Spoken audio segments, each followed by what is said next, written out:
Hello and welcome to another edition of PaynePoints of Interest, where we talk about and answer questions relating to all things small business. So grab your coffee, sit back, and join us as we start the discussion.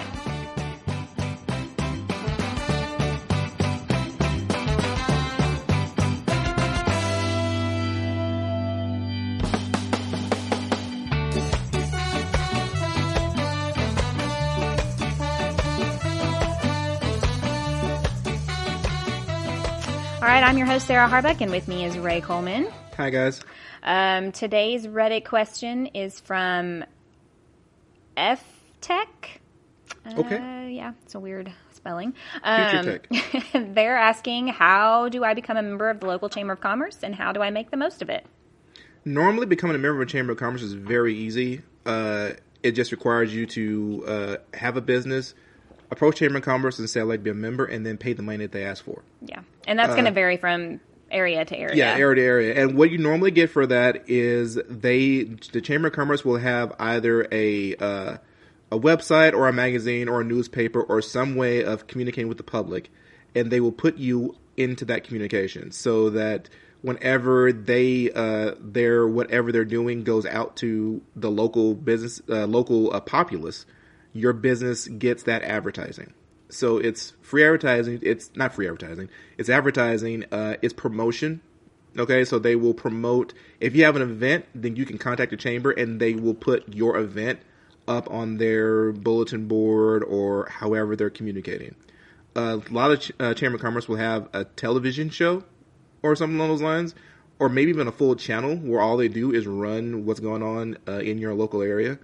And you get into the mix of all that. And so the advantage is exposure locally. It's local exposure and it's local promotion. Do you think that there are certain types of businesses that benefit more from being a member of the Chamber of Commerce versus others?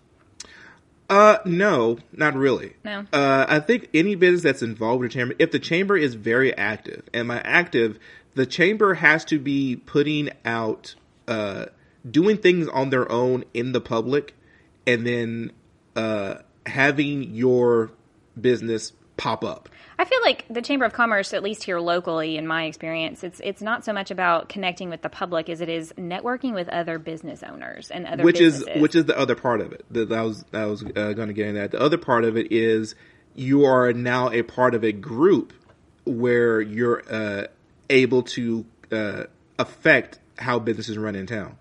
So if there is a local ordinance that's going to affect businesses, such as a smoking ordinance, which we ran into a few years ago, right, then the Chamber of Commerce's opinion has to be taken into account, and you're a part of the Chamber of Commerce. That is a way of generating local influence that is fairly easy and painless. Yeah.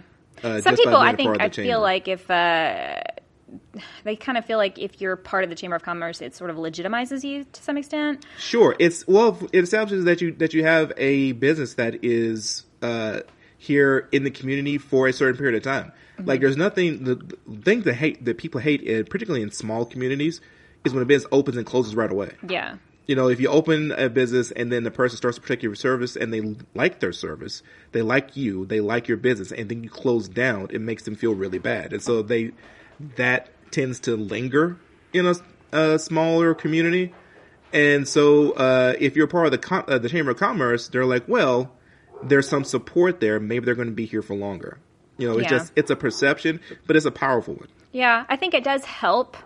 It also, I think it shows the public how serious you are about, because you have to pay, you have to pay a fee. It's not like you can just join for free. Yeah. And some places it can be a pretty hefty fee. It can be big. It's one of those things that you sign up for, you become a part of this list and you do get some benefit. I don't think you're going to see direct benefit necessarily. I really think that, it's all very indirect. I think that the advertising is always a benefit.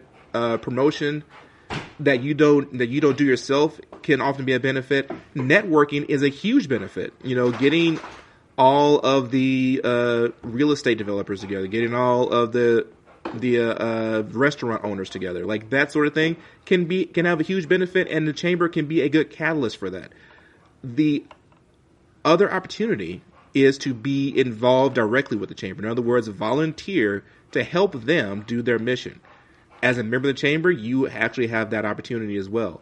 And that can be useful if you have the time and inclination to making your chamber better. You can actually improve the local economy quite a bit just by being involved. Because oftentimes chamber of commerces have a hard time finding volunteers to do things. Yeah, I'm sure that's, I mean, any organization that I've ever known or been a part of, volunteers is the number one. That and money is always what they're looking for. Yeah, it's money, but usually, we gotta let the dogs out.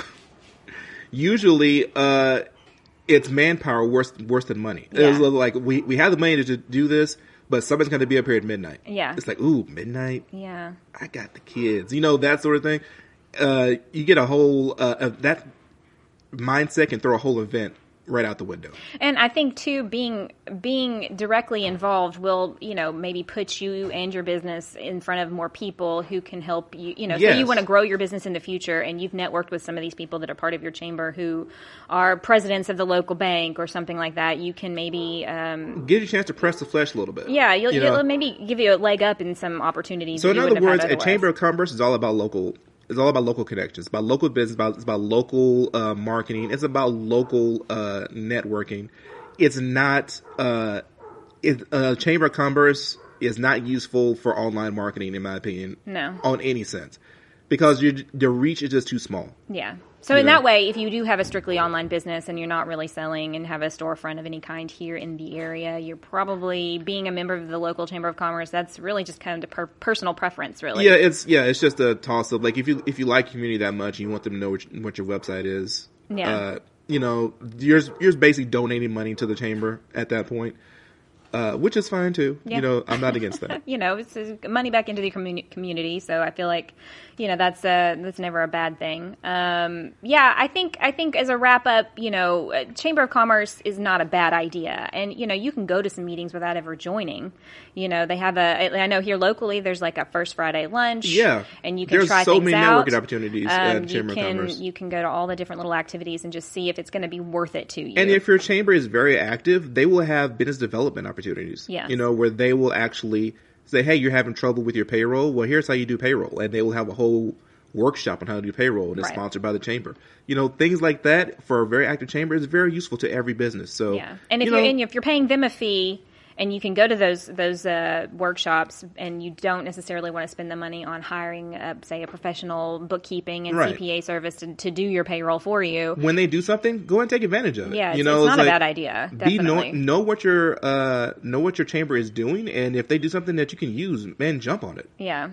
I think it would be interesting for anybody who's maybe not in our immediate local area here in Lufkin, Texas, to reach out to us and tell us what their Chamber of Commerce experience is like, or any of the local business type, the Better Business Bureau type things. I know that's kind of nationwide, but like any kind of experience you've had with your own local chapter of Chamber of Commerce and how it's helped or hindered your business. Yeah. I think that's going to be it for us today on this. Thanks for tuning in. And as always, if you guys have any questions or comments, we definitely want to hear from you. If you want to be a guest speaker, you can find us at our website at PaynePoints.com, our social media at Facebook and LinkedIn PaynePoints, Instagram at Payne.points, and Twitter at PointsPayne. You can now call or text us at 855-PAYNEPT. That's 855-729-6378.